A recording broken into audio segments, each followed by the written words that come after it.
Flashback के पन्नों में बात आज इस तस्वीर की करते हैं। मोस्टली सारे ही लोग जानते हैं कि फिल्मी दुनिया के अंदर जो कुछ वक्त बिताया, उस दौरान जो कुछ सीखा, जो कुछ जाना, तो उस दौरान कुछ तस्वीरें ना चाहते हुए भी मुझे मिली। क्योंकि आजकल तो जो जिस तरह से हर किसी के पास मोबाइल है और फ़ोटो खिंचती रहती है या खींची जाती रहती है या प्लान की जाती है, तब ऐसा नहीं था।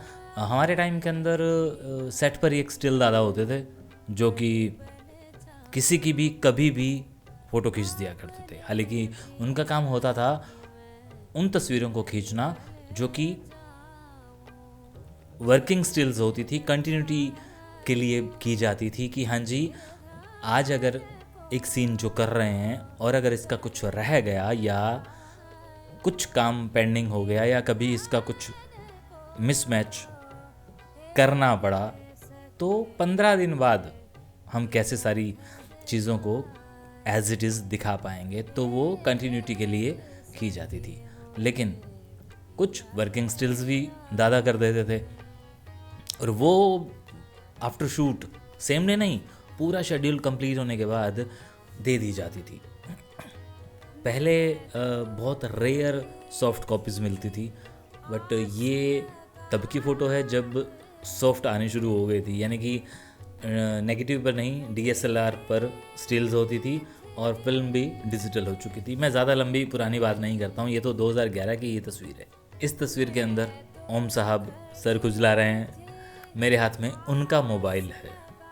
मेरे हाथ में आप ध्यान से देखेंगे तो आपको नीचे दूसरा मोबाइल भी दिखेगा जो कि मेरा है, और जो मैंने हाथ में पकड़ा वो ये इनका है। और पीछे उनका बॉय खड़ा है, ये बॉय है, मेकअप मैन नहीं है। और जो इनकी दवाई, इनका पानी, इनका छाता, ये सब हैंडल करता था। और हम लोग खड़े हैं वाही में। ये इलाका एक ऐसा है जो महाराष्ट्र के अंदर एक ऐसा गांव है जिस गांव की सारी जनता को फिल्मी दुनिया की वजह से काम मिलता है। मतलब रोहित शेट्टी का ये फेवरेट विलेज है और बहुत सारी फिल्में उसने वहीं की हैं मैक्सिमम।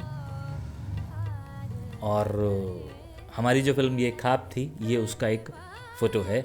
इस टाइम सुबह सुबह का टाइम है, तभी ये अपनी ड्रेस में नहीं है, मैं भी ऐसे ही हूँ। और हम सब लोग क्योंकि 45 दिन के शेड्यूल पे आउटडोर पे थे, तो ये तब की तस्वीर है। अब क्या हो रहा है इस तस्वीर में? फ्लैशबैक के पन्नों में अगर मैं जाता हूँ तो मुझे याद आता है कि मैं मतलब आप लोगों ने अगर मेरा वो वाला वीडियो नहीं देखा है जिसमें मैंने बताया कि 45 डेज़ विद ओमपुरी, क्योंकि मैं ओमपुरी को कैसे मिला था ये भी एक कमाल का किस्सा है, जो मैं बहुत लंबा वीडियो वो सुना चुका हूँ, तकरीबन 40 मिनट का है, क्योंकि वो कई सालों की जर्नी को जोड़ा है मैंने। क्योंकि मैं ओमपुरी के लिए एक चिट्ठी लेके गया था कुरुक्षेत्र से। खैर, इस तस्वीर पे आता हूँ। ओमपुरी साहब ने, मतलब उनके साथ जब मेरी अब दोस्ती तो हो चुकी थी, और सेट पर वो ये जान गए थे कि भाई ये जो मेरा डायलेक्ट कोच है ये गाने वाने भी सुनता रहता है और इनको खुद गाने सुनने का बड़ा शौक़ था। तो एक दिन इन्होंने मेरे मोबाइल पर वडाली बंधु के कुछ गाने सुन लिए थे और मुझे कहते कि यार ये मुझे भी सेंड करो। तो मैं इस टाइम पर ब्लूटूथ से उनको कुछ गाने शेयर कर रहा हूँ। ये तब की फ़ोटो है। और भी 2-3 फोटोग्राफ हैं।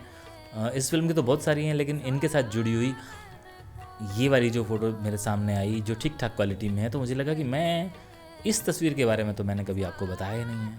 हाँ, मैंने और बड़ी सारी तस्वीरें आपको बारे में आपको बताई हैं, और ये एक तस्वीर और एक जिसमें मैंने उनको चौटाला बनाया है, ओम प्रकाश चौटाला, क्योंकि मैंने उनको इस फिल्म के अंदर हरी पगड़ी बनाई थी। उसका भी एक रोचक किस्सा है, वो भी कभी आपको सुनाऊंगा। लेकिन फ़िलहाल ये कि इस गाने को, मतलब इन गानों को लेने के बाद ओम जी ने मुझे फट से कहा था कि मेरे सीन मेरे को वैनिटी में दे दो और आ जाओ, रिहर्सल करनी है।